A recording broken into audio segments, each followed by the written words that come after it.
పద్మావతి సభకు ఇచ్చేసిన పెద్దలందరికీ నా హృదయపూర్వక ధన్యవాదాలు. ఫస్ట్గా ముందు ఈ ఏడు గ్రామ క్షత్రియ ఐక్య సమావేశ వారు దీనికి చాలా సంతోషంగా ఉంది. ఎందుకంటే వీళ్ళు ప్రతి సంవత్సరం ఈ గ్రామం వారు ప్రతి సంవత్సరం ఒక గొప్ప వ్యక్తిని అంటే ఈడూరు సుబ్రాజు లాంటి పెద్ద వ్యక్తులు ఉన్న ఈ ఊరిలో అటువంటి గొప్ప వ్యక్తులందరినీ సన్మానించి ఈ సంవత్సరం మాకు అత్యంత ఆప్తుడు ఫ్రెండ్ అయిన డాక్టర్ పిఏ రామకృష్ణరాజు గారిని సన్మానించడం మాకు చాలా ఆనందంగాను అదృష్టంగాను భావిస్తున్నాం. ఎందుకంటే ఇది చిన్న విషయం కాదు. రామకృష్ణ మీరు సెలెక్ట్ చేసుకున్న వ్యక్తి 100% కాదు 1000% ఎఫిషియెంట్. సో ఆయన గురించి నాకు 1983లో మాకు సంవత్సరం స్టార్ట్ అయింది ఫ్రెండ్షిప్. నేను అనుకుంటున్న లాంగ్ స్టాండింగ్ ఫ్రెండ్షిప్ నాకు అలాగే సుబ్రహ్మణ్యం మా అందరికీ కూడా లాంగ్ స్టాండింగ్ ఫ్రెండ్షిప్. సో నాకు ప్రతి ఈవెంట్ ప్రతి దాంట్లో సక్సెస్లోనే ఆయన కష్టాల్లో అన్ని విషయాలు కూడా నాకు తెలుసు. అందుకనే మీ గ్రామ పెద్దలు అడగడంతో నేను ఇక్కడ ముందు వచ్చి మాట్లాడడం జరుగుతున్నది. సో ఆయన ఒక వ్యక్తికి ఎవరికైనా కొన్ని యాంగిల్స్ ఉంటాయి. ఆయన యాంగిల్స్ ఏంటంటే ఆయన ముందు అకాడమిక్స్లో స్టార్ట్ అయ్యి అలాగే ఆయన అకాడమిక్స్లో స్టార్ట్ అయిన తర్వాత కొన్ని చిన్న మన లైఫ్ సక్సెస్ అవ్వాలంటే కొంచెం డెవలప్మెంట్ ఉండాలని బిజినెస్లో కూడా స్టార్ట్ చేశారు. ఆ బిజినెస్ ఎలా స్టార్ట్ చేశారంటే అకాడమిక్స్ చెప్తాను, తర్వాత బిజినెస్ చెప్తాను.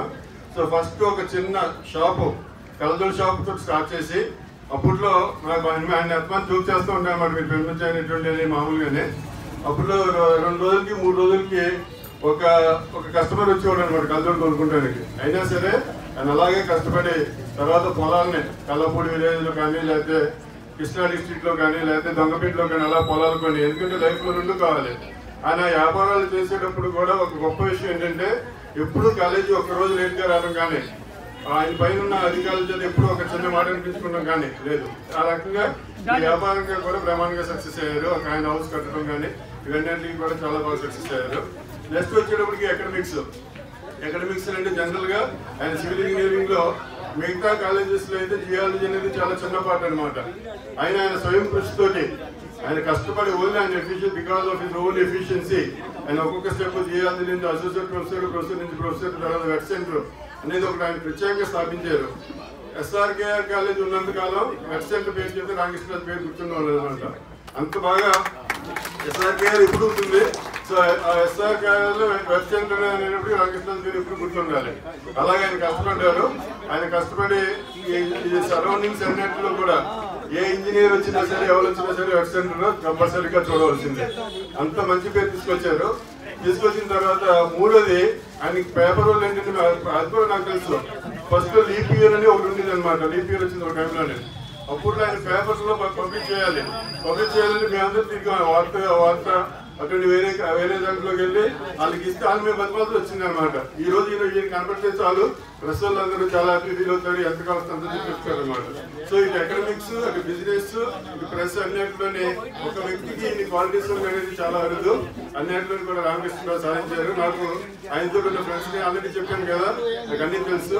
సో ఈయన తరఫున నేను కూడా చెప్పాల్సిన గొప్ప వ్యక్తి ఎవరంటే చిత్తరామరాజు గారు. ఎకడమిక్స్ లో ఆయన ఇన్యాటివ్గా కోఆపరేట్ చేస్తారు. అలాగే డాక్టర్ రాధాకృష్ణరాజు గారు చాలా మంది ఉన్నారు. అంటే ఎకడమిక్స్ లో ఈయన స్టార్ట్ అవడానికి డాక్టర్ కె రాధాకృష్ణరాజు గారిని ఆయన ద్వారా మాకందరికీ కూడా గురువు అయ్యి మమ్మల్ని అందరినీ కూడా ఒక మంచి స్థితికి తీసుకొచ్చారు. సో మాకు పిహెచ్డీ రావడానికి అనేది కూడా ఆయనే కారణం. నేను మనస్ఫూర్తిగా ఆయన ఈ స్టేజ్తో రావడం కాకుండా ఇంకా ఫర్దర్ రీచ్ అవ్వాలని మనస్ఫూర్తిగా కోరుకుంటూ నాకు ఈ అవకాశం ఇచ్చిన మీ అందరికీ థాంక్స్ చెప్తున్నాను. Thank you.